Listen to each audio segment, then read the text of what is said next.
Jos missasit mun liven, kun mä tein näitä minitarrapusseja, niin ei hätää.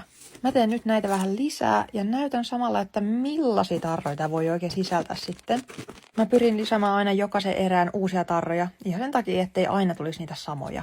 Ja nämä on nyt semmosia, mitä ei ole edes ollenkaan valikoimassa. Ne voi saada vaan tästä minitarrapussista.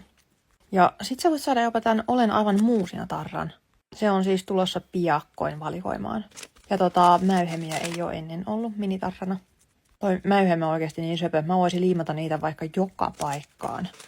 Mut näihin 12 kappaleen minitarrapusseihin on nyt tullut semmonen pieni muutos, että nämä on nyt sään kestäviä.